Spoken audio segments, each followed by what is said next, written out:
नमस्कार मित्रों, मैं हूं आचार्य अंकित नोटियाल। स्वागत है आपका हमारे YouTube चैनल धर्मशास्त्र में।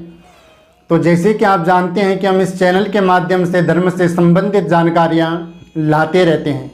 आज हम जानेंगे कि व्रत वाले दिन हमें कैसे वस्त्र धारण करने चाहिए, क्या क्या नियम हमें व्रत वाले दिन करने चाहिए, क्या क्या हमें व्रत वाले दिन खाना चाहिए, क्या क्या नहीं खाना चाहिए। इस पर आज हम चर्चा करेंगे।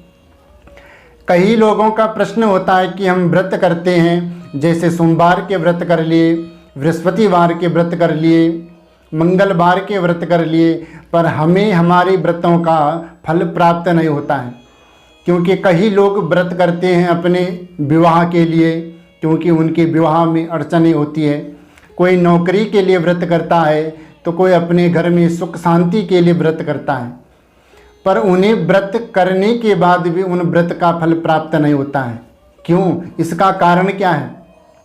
इसका कारण सबसे पहला ये है कि जब हम कोई भी व्रत प्रारंभ करते हैं, अर्थात शुरू करते हैं, तो हमें व्रत शुरू करने के लिए संकल्प लेना पड़ता है कि हमारी क्या मनोकामना है, किस मनोकामना के लिए हम व्रत कर रहे हैं, कितने व्रत हमें करने हैं। उसके लिए पहले संकल्प लिया जाता है, और हम संकल्प लेते नहीं हैं, बिना संकल्प के ही प्रारंभ कर देते हैं। दूसरी बात, जब हमारे व्रत पूरे हो जाते हैं तो हम अपनी मर्जी से कुछ सामान इकट्ठा करके उसको मंदिर में चढ़ा देते हैं या ब्राह्मण को दे देते हैं, पर हम उद्यापन नहीं करते हैं।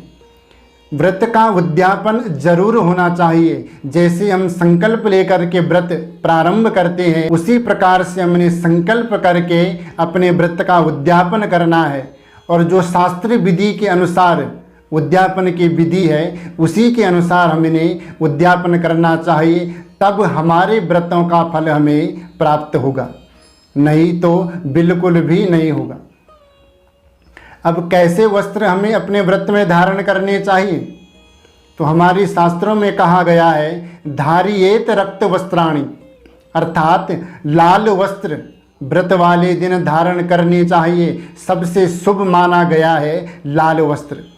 अगर लाल वस्त्र ना हो तो पीत वस्त्र अर्थात पीला वस्त्र धारण करें।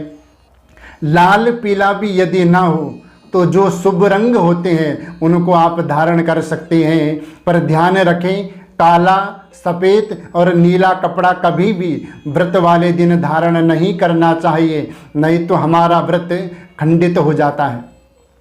कई लोग कहते हैं कि किसी ने हमें बताया कि अपनी राशि के अनुसार व्रत वाले दिन कपड़े धारण करने चाहिए, पर अगर किसी की मकर या कुंभ राशि होगी तो उनका स्वामी होगा शनि, तो क्या व्रत वाले दिन काले कपड़े धारण करेंगे? तो ऐसा बिल्कुल भी नहीं करना है कि व्रत वाले दिन राशि के अनुसार कपड़े धारण करें। लाल, पीला या और भी जो शुभ रंग है उनको आप धारण कर सकते हैं। सबसे श्रेष्ठ और सबसे अच्छा माना गया है। अब व्रत वाले दिन हमें क्या क्या नहीं करना चाहिए? तो निर्णय सिंधु में बहुत सुंदर बात कही गई है कि अश्रु प्रपातो रोषश्चा कलहस्य कृतिस्तथा उपावसाद व्रतद्वापि सद्यो भ्रंशयति स्त्रियम, अर्थात अंश्रुपात। व्रत वाले दिन हमें अंश्रुपात बिल्कुल भी नहीं करना है। अंश्रुपात अर्थात आंसू नहीं गिरने देने अपने।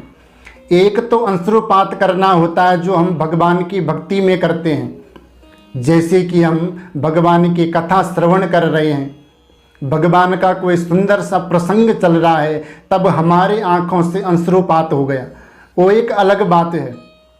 पर व्रत वाले दिन किसी परेशानी से, लड़ाई झगड़ा करने से अगर अंश्रुपात होता है तो हमारा व्रत खंडित हो जाता है। दूसरी बात कि रोषश्च, व्रत वाले दिन हमें अपने गुस्से पर बिल्कुल कंट्रोल करना चाहिए। हमें व्रत वाले दिन क्रोध नहीं करना चाहिए, क्योंकि क्रोध से अपना ही नुकसान होता है, किसी दूसरे का कभी नहीं होता है। कलहस्य, व्रत वाले दिन हमें घर में कलह, कलेश, लड़ाई झगड़ा इत्यादि नहीं करना चाहिए। कई लोग ऐसे होते हैं व्रत करते हैं और व्रत वाले दिन खूब लड़ाई झगड़ा करते हैं। तो इससे अच्छा तो व्रत ना ही रखो तो बहुत अच्छी बात है। चौथी बात है कृतिस्तथा। कृतिस्तथा अर्थात आलस्य। व्रत वाले दिन हमें आलस्य बिल्कुल भी नहीं करना चाहिए।